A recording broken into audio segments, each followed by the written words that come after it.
Ya, ¿estamos compartiendo o no? Sí, sí, ¿Aló? doctor. Sí se ven sus diapositivas, doctor. ¿Sí están viendo la diapositiva? Sí, doctor. Ya. Bueno, entonces vamos a empezar, ¿ya? Vamos a empezar con semiología endocrina, de la parte que nos toca. Bueno. Entonces, desde el punto de vista semiológico, vamos a hacer un recordatorio de qué se llama, cómo se comporta el sistema endocrino. Ustedes saben que el sistema endocrino primeramente tiene que ser regulado por el hipotálamo, la hipófisis y los órganos que se llaman productores de hormonas y al final los órganos blandos. Entonces acá tenemos que en el hipotálamo se liberan las hormonas liberadoras. Estas pasan a la hipófisis donde van a secretar las diferentes hormonas hipofisiarias que van a ir a los diferentes órganos para la producción de las diferentes hormonas que necesita el organismo. Acá, como ustedes pueden ver, las células nerviosas del hipotálamo, hipotalámicas, entonces se comunican con la adenohipófisis y ese con la de neurohipófisis. Las hormonas de la adenohipófisis, tenemos la hormona de crecimiento, la CTH, tenemos que se llama la TSH, la FSH, ya que van a los diferentes sitios. Ahora tenemos la TSH que va después a la tiroides, la CTH que después va a la corteza suprarrenal, la hormona de crecimiento que va a las que se llama a las epífisis para el crecimiento, ¿ya? Tenemos la prolactina que tiene que ir a las mamas para la producción de leche y así sucesivamente. Esos son, generalmente son las en el adenohipófisis donde se producen las hormonas hipofisiarias. Y también en la neurohipófisis tenemos las hormonas antidiuréticas, ¿ya? Y la oxitocina, que también tiene que ver mucho con todo el regulamiento de nuestro organismo. Sigamos. Entonces, ¿cuáles serían las funciones endocrinas? Las funciones endocrinas es mantenimiento del medio interno, por un lado, por otro lado tenemos crecimiento y desarrollo, ¿ya? Y por otro lado, producción y almacenamiento y reproducción. Ustedes se están dando cuenta que el sistema endocrino tiene que ver con todo el funcionamiento del organismo, con crecimiento, mantenimiento del medio interno, que se llama presiones, todo eso, concentración de sodio, potasio, todo, y producción y energía, a la vez que se llama energía, que son nosotros tenemos energía a base de la glucosa, y pues viene la reproducción. Muy bien. Bueno, entonces una vez que hemos visto las funciones, tenemos qué alteraciones puede haber a nivel de endocrinología. Los tipos de alteraciones son hipofunción, cuando hay disminución de la función hormonal, hiperfunción, cuando tenemos alta función. O también puede haber una resistencia hormonal a nivel de los receptores, ¿ya? Cuando es un compromiso local. Sigamos. Vamos a hacer un enfoque del paciente.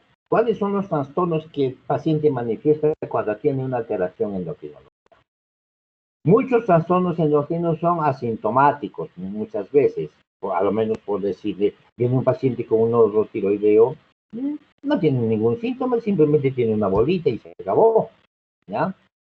Los trastornos son alteraciones cuantitativas de hormonas normales. Lo estamos diciendo cuantitativas porque es excesiva producción o baja producción. Glándulas, las glándulas tienen función basal y de reserva, es lógico, ¿ya? Actúan y a veces queda un poquito de hormona para reserva. Los síntomas o signos pueden tomarse como variantes normales. La mayoría de desórdenes son insidiosos. Los efectos hormonales son a distancia y pueden ser sistémicos. Ustedes saben que sale la hormona y va a todas las células. Hablamos de la hormona tiroidea, por ejemplo. Sale la hormona tiroidea y tiene que ver con todas las células para el funcionamiento celular porque es una hormona catabólica. Igual también la insulina. La insulina, una vez que sale al torrente sanguíneo, tiene que ver con todas las células para que pueda entrar el alimento a cada célula. En este caso, la glucosa. Sigamos. Ya. Entonces, ¿Cuál es el motivo de consulta? ¿Ya? Entonces puede ser el motivo de consulta que el paciente está subido de peso, que no tiene apetito, que está bajando de peso, no menstrua, suda mucho, que se hay múltiples. Entonces, una vez que nosotros al paciente copiamos, que se llaman los síntomas que él manifiesta, hacemos el examen clínico general y después del examen clínico general hacemos un examen dirigido, clínico dirigido, porque se supone que por decir que tenemos una alteración tiroidea, nos vamos directamente al examen dirigido de la tiroides. Al examen directo de glándulas, como estaba diciendo, tiroides, testículos, ovarios, qué sé yo, ¿no? Porque muchos pacientes vienen a veces que no tienen, que no pueden menstruar, o las menstruaciones son muy irregulares, entonces puede ser problemas de ovarios, qué sé yo, ¿ya?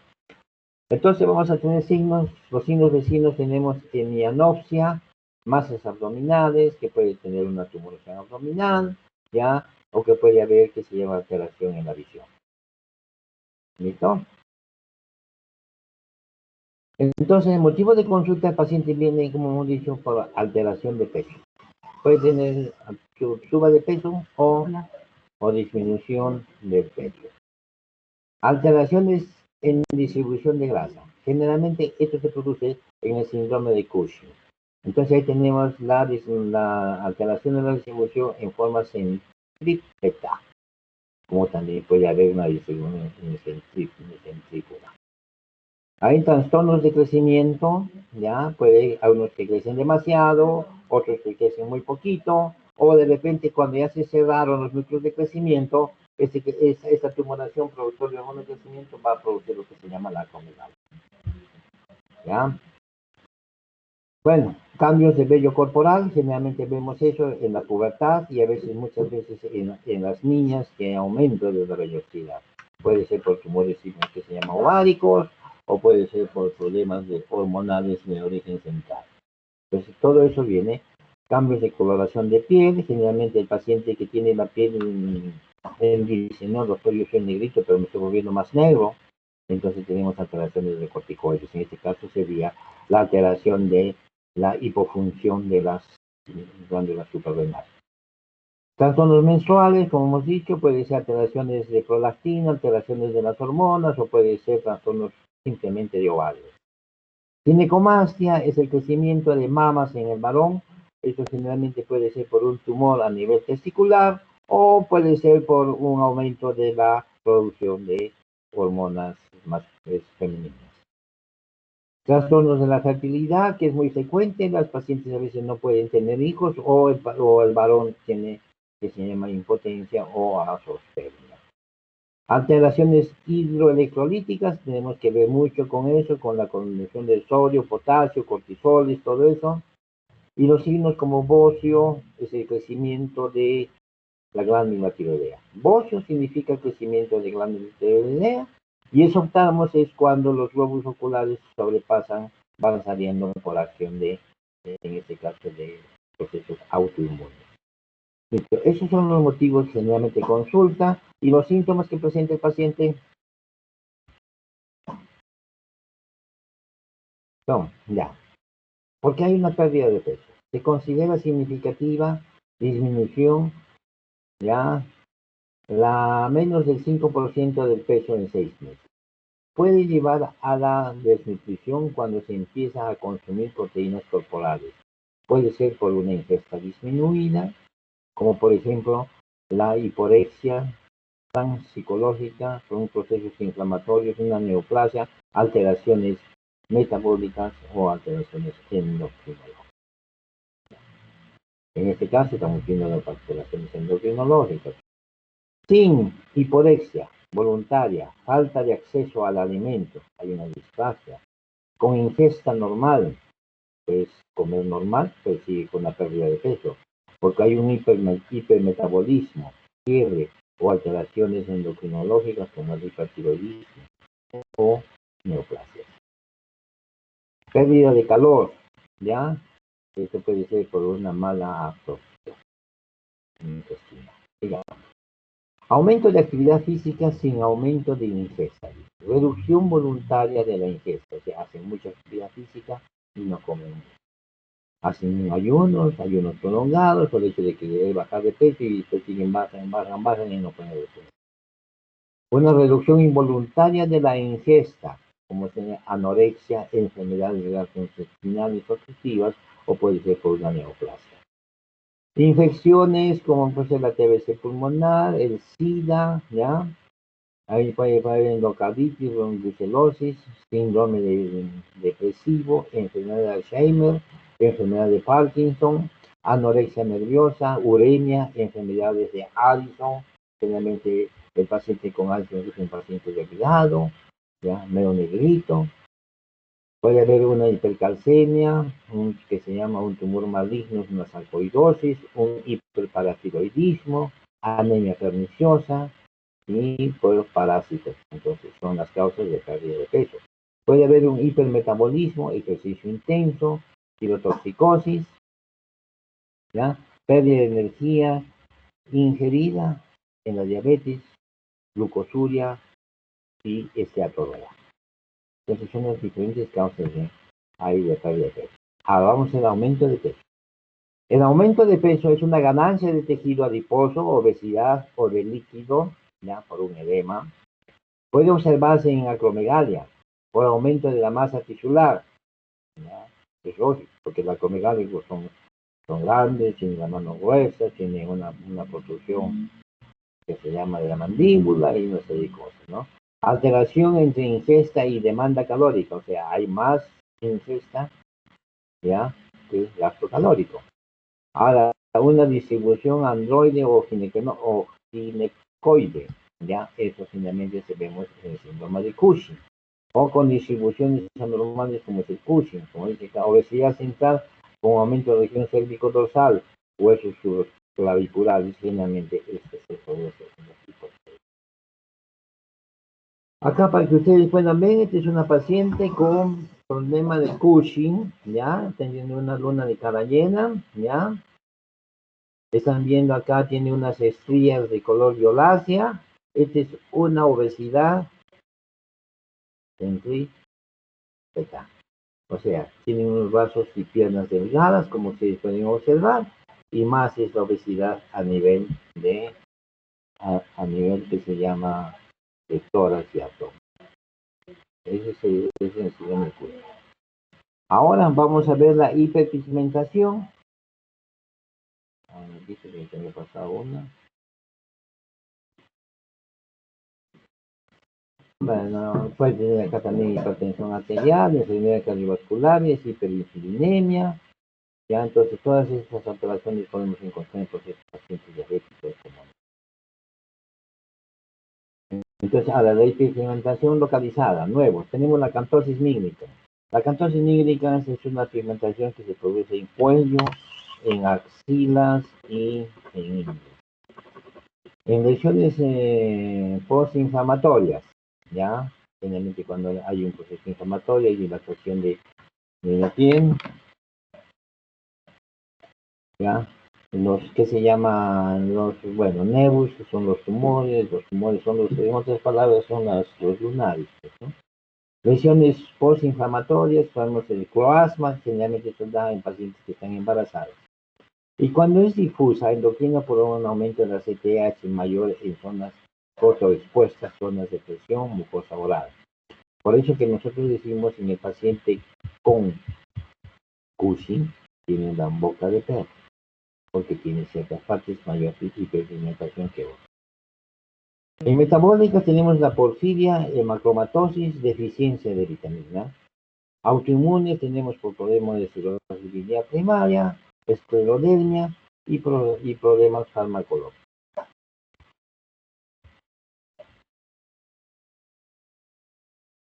Ya. Acá, como ustedes pueden ver, en los pliegues de las manos hay hiperpigmentación en estos pacientes, ¿ya?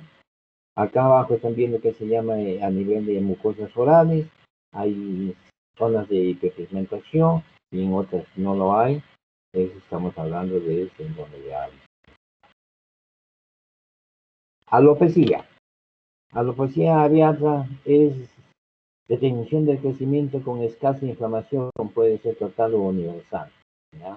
A veces sí que puede ser por problemas micóticos. Alopecia androgénicas. O sea, se dice que aquellos pacientes que tienen mucha concentración de andrógenos, en este caso testosterona, presentan caída de pelo, presentan alopecia. Se dice se da en el vértigo, región temporal y retroceso de la línea anterior. ¿Ya? Muy bien, entonces estamos viendo esto en la alopecia y el frutismo. ¿Qué es el frutismo? Estos son vellos que se producen por andrógenos independientes, o que hay muchos pacientes que generalmente cuando hacen fisiculturismo, mujeres ingieren andrógenos para tener mayor masa muscular y va produciendo hirsutismo. O sea, en otras palabras, se están volviendo más masculinos. Vellos terminales, andrógenos dependientes. Después tenemos un patrón masculino de vello corporal en la mujer, ¿ya? Dependientes de andrógenos como signos de desfeminización y virilización. Generalmente estos pacientes, generalmente cuando van al gimnasio, muchos de ellos vienen por el hecho de haber ingerido andrógenos, hay crecimiento del clítoris y ese crecimiento del clítoris hace que estos pacientes no se sientan tan bien. Hay un aumento del vello independiente de los andrógenos e hipertricosis, indudablemente, cualquier otro tipo de enfermedad. Digamos. Acá tenemos efecto de exceso de andrógenos en la mujer, va a presentar amenorrea o oligomenorrea, ¿ya? Anovulación crónica, o sea, no ovulan, ¿ya? Una disminución del tamaño de mamas, porque hay un poco de atrofia de mamas, una pérdida de contornos femeninos, se van moviendo más masculinos, hay un agotamiento de clítoris, como les decía, hay un hirsutismo, voz grave, pérdida de cabello, acné, seborrea, aumento de masa muscular. Digamos. Ya, entonces tenemos acá aumento de la producción de estrógenos, incremento de la aromatización de precursores estrogénicos. O sea, ¿qué quiere decir eso? Que las enzimas aromatasas están más de lo normal. Entonces los andrógenos que se producen los van a convertir más en estrógenos. Hay una deficiencia en la formación de acción de testosterona, puede ser que haya disminución, una resistencia a la acción de los andrógenos, alteraciones en la biosíntesis de testosterona, fármacos que pueden favorecer a esto. Hay una hiperprolactinemia, cuando hay aumento de la prolactina y secreción de leche, ya, y entonces causas aún desconocidas. ¿Ya? Glándula pituitaria, hiperfunción. Tenemos acá la acromegalia, signos de agrandamiento de las manos, agrandamiento de los pies, dedos de manos y pies ensanchados, ¿ya? Agrandamiento de la mandíbula, prosmatismo, ¿ya? Y de la lengua. Estos pacientes hablan un poquito raro porque tienen la lengua grande y no pueden vocalizar bien las palabras. Agrandamiento de... ya, digamos.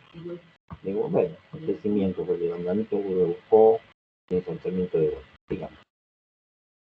Glándula pituitaria de hiperfunción, tenemos acá un paciente con acromegalia, agrandamiento de las glándulas sebáceas, porque estos pacientes sudan mucho y tienen un olor característico. Son pacientes que tienen ronquera, cefalea, tendencia a la fatiga, sudoración excesiva, disminución de la fuerza muscular, porque estos pacientes te dan la mano y te mojan la mano cuando te dan. El gigantismo generalmente se produce también por excesiva producción de hormonas tiroideas, mejor que hormonas de crecimiento, antes de que se cierren los núcleos de crecimiento. Y es por eso que tenemos acá excesivo durante la niñez, o sea, un crecimiento vertical, hay protuberancia frontal, mandíbulas prominentes, engrosamiento de las características faciales, manos y pies largos con dedos gruesos. Eso es el gigantismo. Y cuando ya se cerraron los núcleos de crecimiento, tenemos ese gigantismo en mujer, aumento de transpiración, debilidad menstrual, dolor de cabeza, retardo en el índice de la pubertad, acá estamos en mujeres, ya. Y después tenemos acá el hipertiroidismo, es una función de la excesiva producción de tiroides, también esos exoftalmos bilaterales en estos pacientes acá. Hay debilidad, dificultad para dormir, piel caliente, enrojecida, pulso saltón, náuseas, vómitos, ¿ya? Ausencia de menstruaciones, sensaciones de latidos cardíacos por taquicardia, temblor de manos, pérdida de cabello, diarrea, presión sanguínea alta, ojos saltones, que se llama desoptalmo.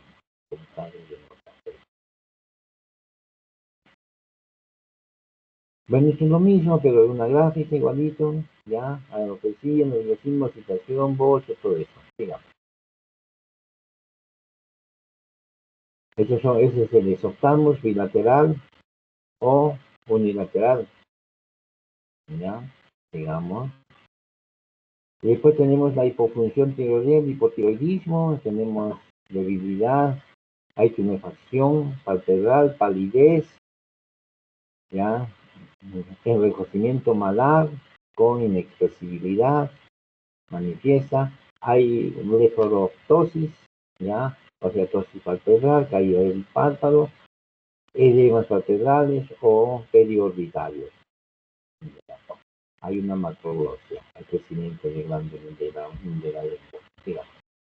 En el hipotiroidismo, como ustedes están viendo, estas pacientes son así, en ese estado con una fase característica, inexpresivas, lengua grande, voz ronca, alopecia, caída de pelo de la cola de las cejas, generalmente piel engrosada, piel de naranja, se marcan mucho los surcos nasos genianos y los pliegues. Entonces estos son nuestros pacientes que son hipotiroidistas. Acá están viendo a una paciente con un bocio. Este es un bocio difuso que tiene la paciente. Digamos. Acá están viendo el paciente que tiene las que se llaman las hendiduras supraclaviculares tan llenas, no hay hendidura, y generalmente tienen estos pacientes edemas palpebrales, digamos. Y los círculos nestrogenianos bastante conectados. Ya. Vale, vamos a seguir ahora con la otra parte que se llama, vamos a hablar más netamente ya sobre la hipofunción tiroidea y la hiperfunción tiroidea.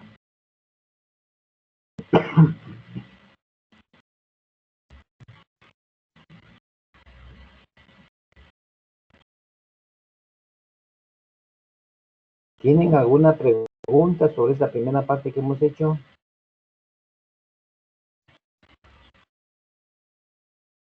¿No? Bueno, entonces sigamos. Ahora vamos a ver enfermedades tiroideas, el hipotiroidismo y el hipertiroidismo. Muy bien.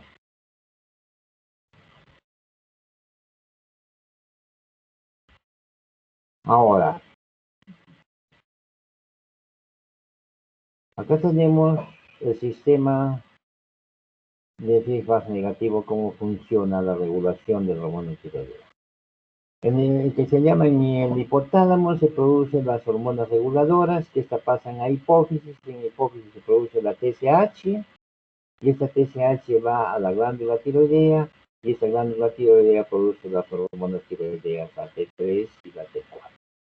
Estas hormonas salen generalmente por un transportador, una proteína transportadora pegada. Ya sale a circulación y van a todas las células del organismo porque es una hormona catabólica. Una vez que ha salido, entonces nuevamente pasan estas hormonas tiroideas por hipotálamo, hipotálamo sensa si hay mucha cantidad o poca cantidad. Si hay mucha cantidad, automáticamente la TRH disminuye, por consiguiente la TSH también, y menos producción de hormonas tiroideas. Y si fuera lo inverso, va a producir más. Ya, sigamos. Ya hemos recordado entonces el sistema de feedback negativo.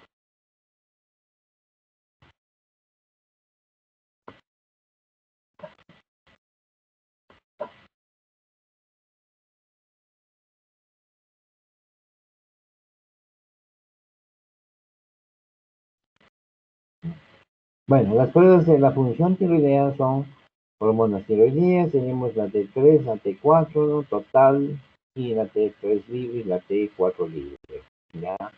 Los ángeles de la TSH y otros componentes yodados como proteínas transportadoras. Generalmente eso no lo hacemos porque eso lo deben saber. ¿Ya? Tenemos la tiroglobulina, que es una proteína que se produce en la glándula tiroidea. Podemos hacer pruebas dinámicas con isótopos ionizantes, ¿ya? Hacemos captación de yodo desde el punto de vista de medicina nuclear con yodo 131, ¿ya? Tenemos acá dosajes de la TRH, anticuerpos, antitiroideos, antimicrosomales, antitiroglobulina. Entonces tenemos que hacer esos dosajes y también con los receptores. Y imágenes tenemos la gamografía tiroidea, la ecografía cervical, la tomografía cervical, el PET scan, ya, eso ya es también de medicina nuclear, pero es más avanzado, eso lo usamos más que todo en el problema de cáncer de tiroides. Digamos. El síndrome de enfermo eutiroideo, ¿ya? Observadas en pacientes graves, desnutrición severa, cirugía extensa, sin enfermedad tiroidea. Generalmente estos pacientes que se dice de enfermo eutiroideo se encuentran los pacientes que están en UCI. Tenemos acá como una T4 normal o síndrome de T3 baja, habitual, ¿ya? Disminuye de la T3, disminución de la actividad de la disiodinasa, una disminución de la capacidad de transporte de las hormonas tiroideas. Es muy probable que no tenga el paciente la proteína transportadora. Y cuando con T baja, dice el 30-50% de los pacientes en UCI, como les decía, déficit de TSH, de causa oscura, respuesta insuficiente de la TRH. Entonces quiere decir que hay una alteración a nivel hipotálamo hipoficial. Con T4 elevada, infrecuente, durante una enfermedad grave en su recuperación. En la avanzada, se confunde con hipertiroidismo que cursa con T4 elevada y T3. Hipotiroidismo transitorio. Dice, aquellos pacientes que les han hecho una tiroidectomía subtotal, generalmente cuando se llama, se hace una operación por problema de nódulos tiroideos, o de repente tiene un hipertiroidismo, pues iremos a sacar la mitad de la rama de la tiroides. Hemitirectomías, la terapia con yodo 131,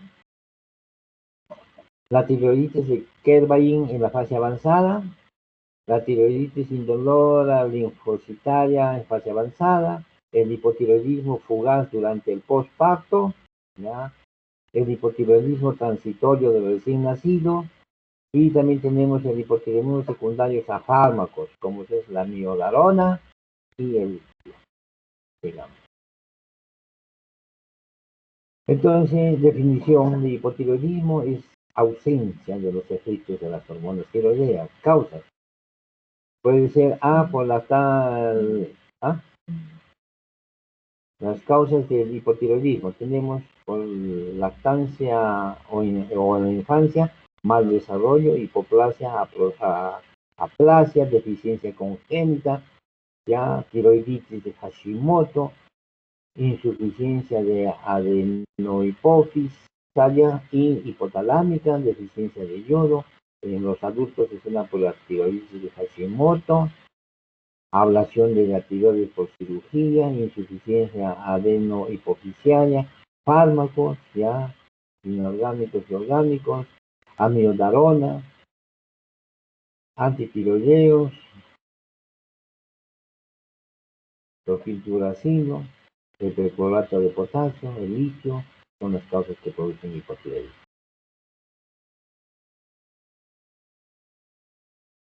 Ya, entonces las causas de hipotiroidismo, dice, son idiopáticas, tiroiditis autoinmune atrófica, hipotiroidismo primario, déficit estructural de la función de la tiroides, hipotiroidismo secundario, déficit de TSH, hipotiroidismo terciario, déficit de la TRH y resistencia periférica a la TSH. Muy bien, principales causas de hipotiroidismo es lo mismo, lo que hemos hablado, sigamos. Dice entonces, el hipotiroidismo, que es una enfermedad frecuente, las formas congénitas se diagnostican mediante despistaje, generalmente se debe hacer en los recién nacidos en todo, ¿ya? Y en pacientes mayores de 65 años la incidencia es del 10%. La que se llama la incidencia global varía.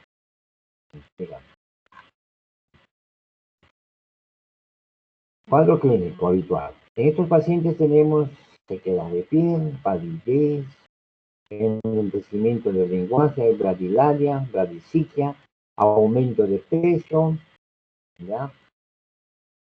Ronquera, disminución de la memoria, enlentecimiento de los reflejos osteotendinosos, edema de manos y pies, estreñimiento, adelgazamiento, sequedad o caída del cabello, somnolencia, cansancio, hipertensión arterial, trastornos menstruales, nerviosismo, ansiedad, bradicardia, ¿ya? Y podemos encontrar derrame cerebral, inclusive podemos encontrar también ascitis o derrame pericárdico. Acá también el hipotiroidismo, tanto en los niños como en los adultos, aquí en los recién nacidos, ¿no? Entonces tienen ese tipo de fases.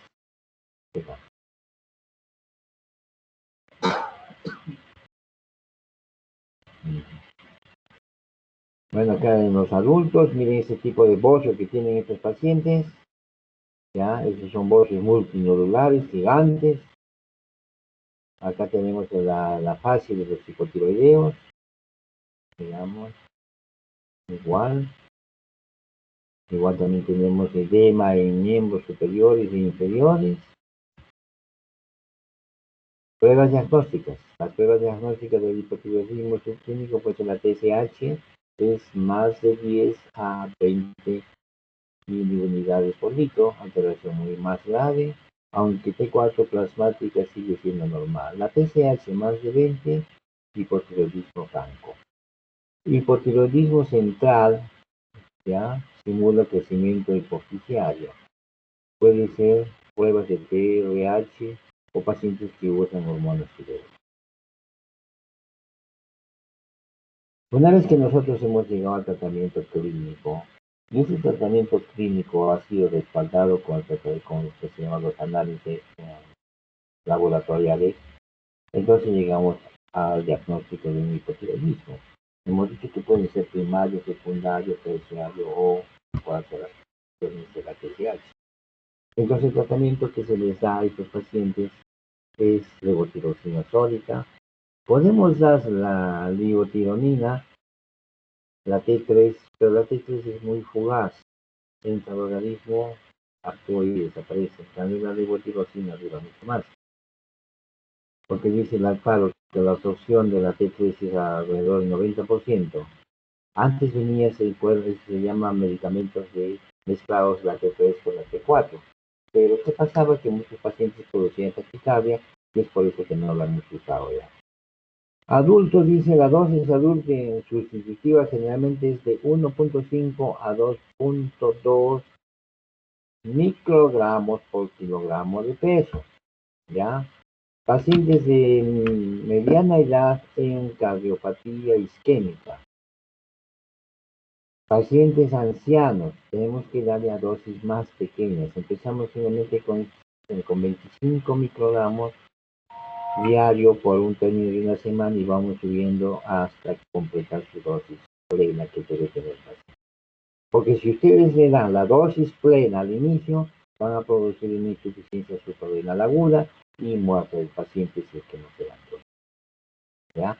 El embarazo, el control dice, con T4 libre tiene que ser muy periódico, porque ustedes saben que en el primer trimestre, si no tiene hormona tiroidea la mamá, entonces va a haber alteraciones en la conformación y maduración del sistema nervioso del bebé.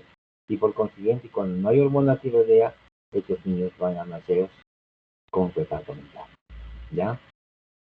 Y también el hipotiroidismo subclínico, el que da tratamiento, ahora depende. Muchos colegas dicen no, hay que esperar, pero si el paciente se siente bien con un poquito de hormona tiroidea, que siga, daño no le va a hacer. Siga. Bueno, el tratamiento que cada estamos dando la dosis, bueno, por sí no viene tanto todavía eso. Ya. El coma mixedematoso, resultado final de un hipotiroidismo de larga evolución no tratado. Generalmente estos comas mixedematosos, la gran mayoría van a fallecer.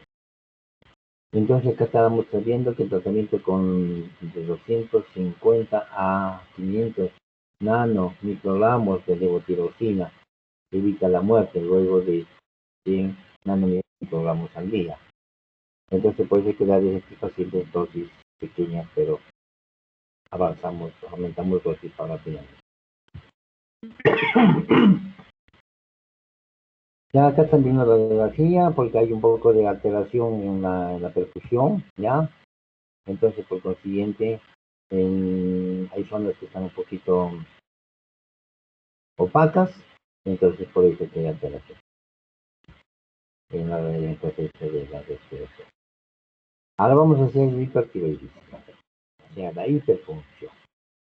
Se refiere al incremento de la síntesis y liberación de hormonas tiroideas por la glándula tiroidea, con el consecuente metabolismo acelerado de los tejidos periféricos. Hemos dicho que la hormona tiroidea es una hormona catabólica. En este caso está aumentado el catabolismo. Entonces, por consiguiente, hay una aceleración de los tejidos periféricos. La liberación de hormona tiroidea deja de estar controlada por el eje hipotálamo hipoficiario, ¿ya? O sea, no lo controla, ha perdido el control y es por eso que hay una gran liberación de hormona tiroidea. Entonces, tenemos hipertiroidismos clínicos y hipertiroidismos subclínicos. El hipertiroidismo clínico, cuando el estado metabólico acelerado se hace evidente clínicamente con elevación de hormonas tiroideas circulantes y supresión de la TSH. En cambio, el subclínico se dice sin evidencia clínica de metabolismo acelerado y niveles de hormonas tiroideas circulantes normales con discreta supresión de la TSH. En la agenda vamos a ver, dice, cuándo sospechar del hipertiroidismo, cuál es la causa, cómo confirmarlo, de qué alternativas de tratamiento disponemos, qué complicaciones, ya, sigamos. Cuando se sospecha de un hipertiroidismo, ¿vale? Datos epidemiológicos, frecuencia, edad, sexo, antecedentes, manifestaciones clínicas, ¿ya? Los datos, lo que se llama síntomas. Bueno, ya tenemos una incidencia de 100 a 200 casos por cada 100.000 habitantes, ¿ya? O sea, 11.4% de consultas son hipertiroidismo, más frecuentes en mujeres, de 5 a 1, 5 mujeres por 1 de varón. Edad de manifestación más frecuente entre los 40 y 60 años, principales causas de esa enfermedad. Digamos. Los síntomas son hiperactividad, irritabilidad, cambios de humor, insomnio, intolerancia al calor, incremento de la sudoración, palpitaciones, fatiga, debilidad, disnea, pérdida de peso con incremento de apetito, 10% pueden ganar peso, incremento de la frecuencia de deposiciones, pues pacientes dicen como el pato, como igual al baño, ya sed, oliguria, ya. Esos son los síntomas que manifiesta el paciente. Y los signos que buscamos nosotros, desde el punto de vista del examen físico, tenemos que buscar una taquicardia sinusal, fibrilación auricular, tremor fino, ¿ya?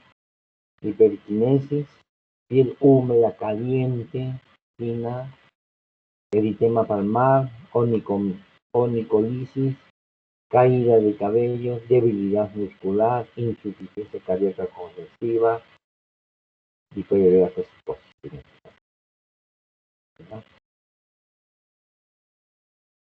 Digamos, ¿cuál es la causa del hipertiroidismo? A ver, sigamos.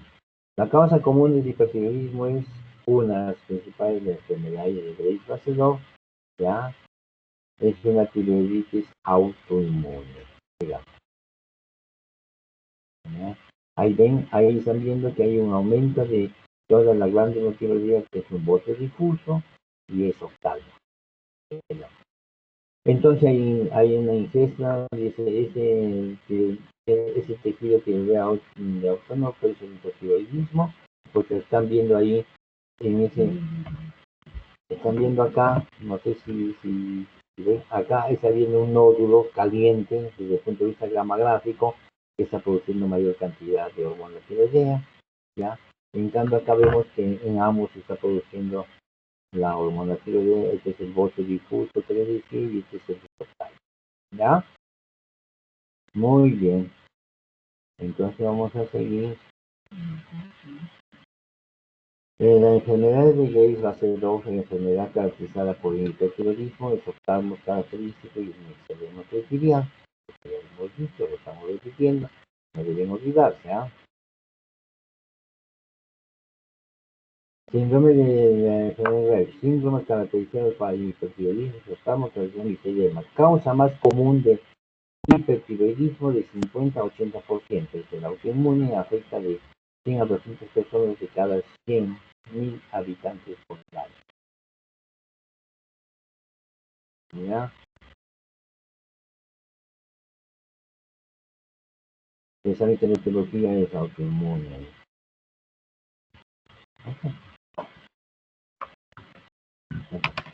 Manifestaciones clínicas de la enfermedad.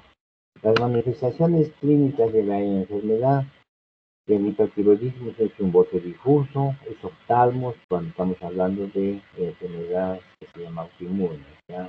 De la Graves vacelosa. Pero dice puede haber a nivel oftalmopatía, orbitaria, presión aumentada en los ojos, hay una conjuntivitis, una retracción palpebral, hay oftalmos, ya palpebral, todo eso vamos a encontrar en estos pacientes. ¿Ya? Acá también dice bocio difuso, que se produce en el primer de Graves, porque hay hipertiroidismos que no tienen bocio, estamos viendo el bocio. Para que lo vean, no se olviden, ¿ya? El exoftalmos, en este caso es un exoftalmos bilateral, y esto se produce generalmente porque hay en el ojo tenemos en la parte de atrás una almohadilla que es protectora cuando hay un golpe en el ojo, entonces esa armadilla protege, pero entonces va a haber en esa armadilla mayor producción, mucho mayor producción de que se llama de la armadilla, y por consiguiente va a haber una prótesis, va a haber una que lo va a empujar al ojo hacia afuera, ¿ya? Entonces unos exoftalmos, están viendo. Estos son los misedemas cotidianos que se encuentran en estos pacientes. Tejido tiroideo autónomo, presencia de tejido que no responde a la regulación fisiológica del eje hipotálamo hipoficiario. Tenemos nódulos autónomos unidos, nódulos autónomos múltiples y autonomía multifocal. Tejido tiroideo autónomo, presencia de tejido que no responde a la regulación fisiológica del eje hipotálamo hipoficiario, hemos dicho eso. Son autónomos múltiples y multifocales, más frecuentes en la región con, tenemos el 7.5% con centrogeografía, se descubre esto, más frecuentes en mujeres, de 3 a 1.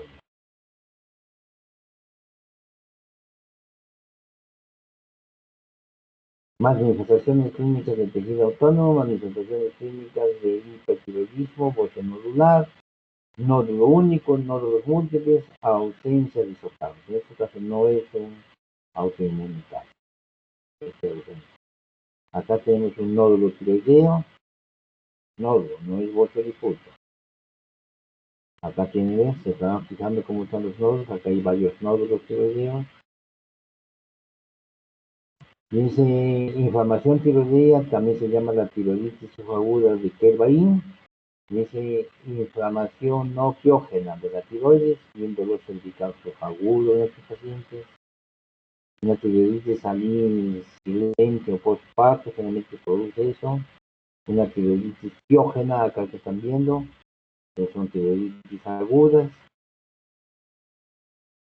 Medicamentos y sustancias con alto contenido de yodo que van a producir hipertiroidismo, contrastes de yodo para estudios radiológicos, amiodarona que se utiliza mucho para pacientes que tienen alteraciones que se llama de la arrítmicas del corazón, antitusivos con yodo, antisépticos con yodo, lavado de verduras, hormonas tiroideas, tabletas, para muchos consumen la hormona tiroidea para bajar de peso porque sabemos que la hormona es catabólica, ¿ya? Entonces, cada manifestaciones clínicas, características y estudios especiales que se va a hacer. Tenemos un bocio tóxico difuso, ya, esoftalmos, manifestaciones clínicas, tenemos bocio difuso, esoftalmos, demopatía, ya, y los anticuerpos anti-TSH están positivos, anti-TPO y anti-tiroglobulina son positivos. Bocio nodular tóxico, tenemos un bocio nodular, hay taquiarritmia, la cintilografía tiroidea con evidencia de nódulo o nódulos autónomos. Tiroiditis subaguda. Subaguda, dolor, disfagia o dinofagia.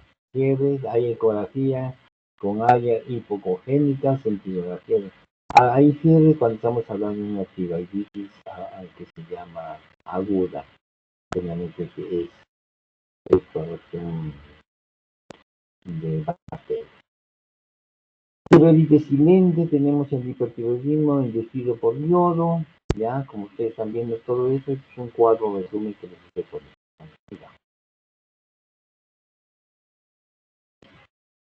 Dice, ¿cómo confirmar el hipertiroidismo y su causa?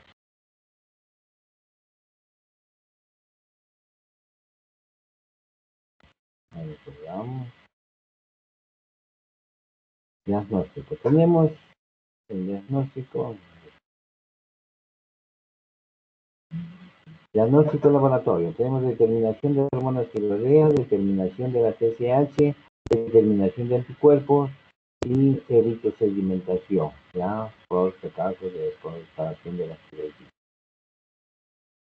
Tenemos acá las hormonas, la TSH, generalmente encontramos suprimida para el diagnóstico, la T4 total elevada, resultado alterado en algunas situaciones, T4 libre análogo elevada para el diagnóstico y la T3 elevada para el diagnóstico. Igualito la T3 igual.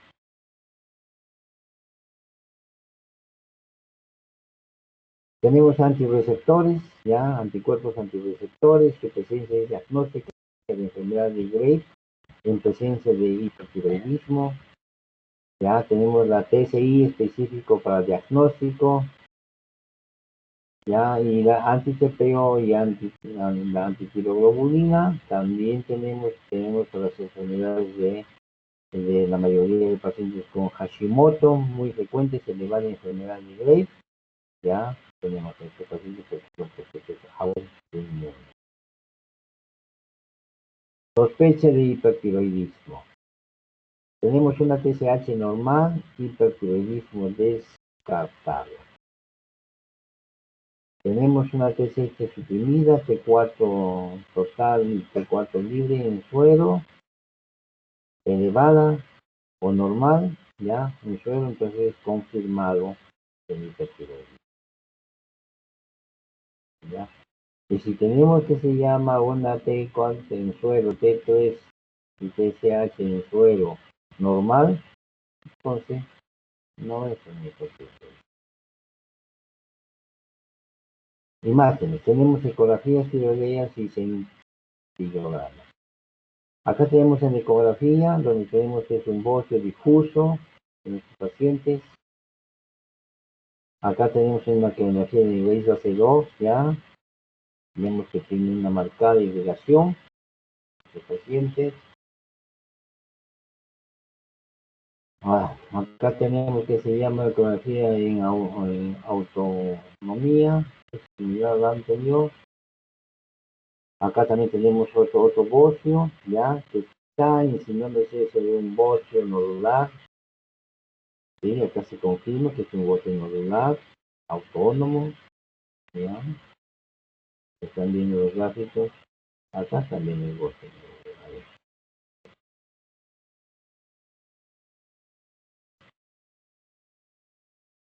Esa es la cintilografía, entonces encontramos que este se hace por medicina nuclear.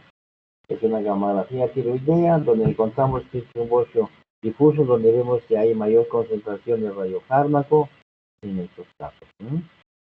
Entonces, cuando hacemos un grito así,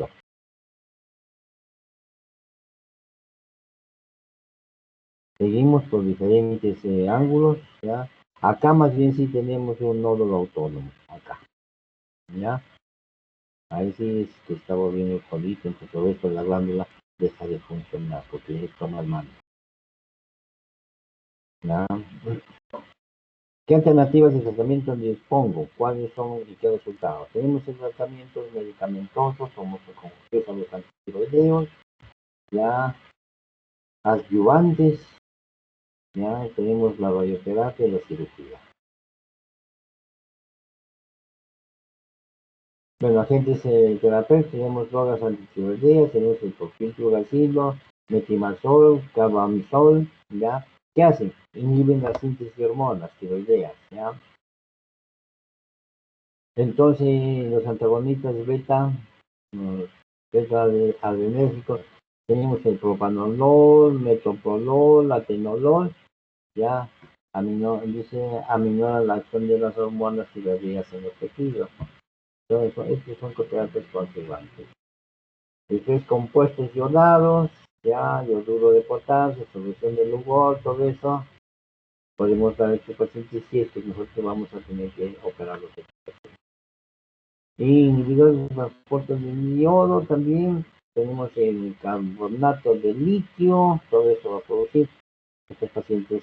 Entonces, pero el tratamiento que se debe es el tratamiento médico, no sea tenemos acá, aunque no viene para ustedes todo esto ya, la que se llama el perclorato, el litio, la colesteramina, el yodo que se utiliza en los psicoterapeutas, porque el que se llama el perclorato y el yodo van a producir hipotiroidismo.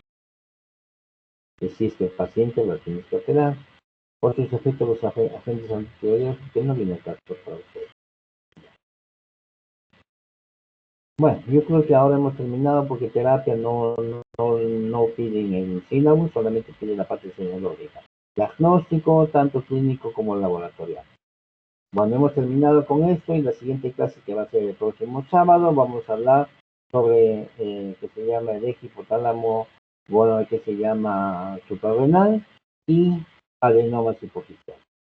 ¿Alguna pregunta?